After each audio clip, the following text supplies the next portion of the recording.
Birinci nəsil məndən Talışlar, o deyirlər, Talışların başı 12-yə qədər başqa cür işdir, 12-dən sonra başqa cür işdir. Dəyərli izləyicilər, heç bir qeyri-etik ifadə yazmayın. Cəmi 1 dəqiqə ərzində Talışlar barədə 12-dən sonra başları başqa cür işləyir ifadəsinin əslində fəxr olunması, qürur duyulası bir şey olduğunu sizə isbatlayacağım tarixi mənbələrə istinadən. Siz də bu videonu paylaşın ki, bəlkə həmin xanımın da qarşısına çıxar, o da məlumatlanmış olar. Deməli, 1813-cü ilin dekabr ayında Rusiyanın işğalçı ordusu general Pyotr Kotlevski ilə başçılığı altında Lənkəran qalasını mühasirəyə alırlar. Və mühasirə dövründə general şəhərin müdafiəsinə başçılıq eləyən Sadıq xana məktub yazır ki, ya təslim olun, ya da hamınızı belə deyə qılınçdan keçirəcəyik. Və Sadıq xan gəlir, dəyərli izləyicilər, qalanın içərisində olan Talış və Türk Qacar döyüşçülərini bir yerə toplayır, soruşur ki, biz Ruslara nə cavab verək, təslim olaq yoxsa döyüşək?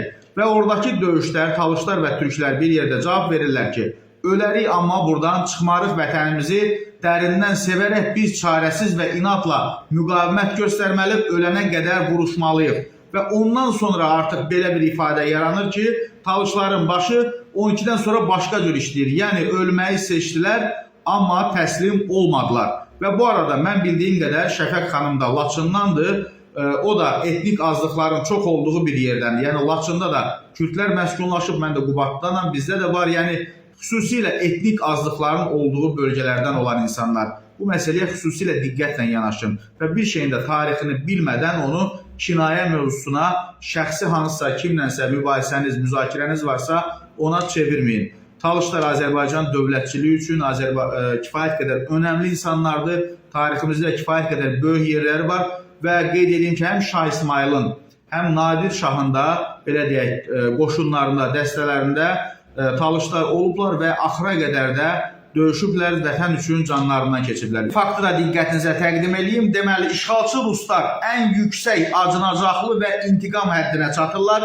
Hətta körpə, çağalar, hamilə qadınlar, kişilər və qadınlar da daxil olmaqla ümumilikdə böyük bir qətliam törədilir. 16 min Lənkəranlı canından olur həmin bu hadisədə. Və dəyərli izləyicilər, Ruslar 350 nəfər itki verərək Lənkərana daxil ola bilirlər. Bu savaşdan sonra Rus tarixçiləri 12-dən sonra başları çönən Lənkəran qalasındakılar ölümü seçdi deyə yazmağa başladılar. Bundan sonra bu sözü həqarət kimi işlədən Rus tarixçiləri, ədəbiyyatçıları rayonda bu ifadənin yaranmasına bilərəkdən şərait yaratdılar. Lənkəran qalasının işğalından sonra bu sözü Talışlara qarşı işlətməyə və təslim olmadan vətən üçün ölməyi seçənləri təhqir eləməyə başladılar. Yəni, bu söz Ruslardan gəlmə sözdür, amma onlara sərf eləmədiyi üçün.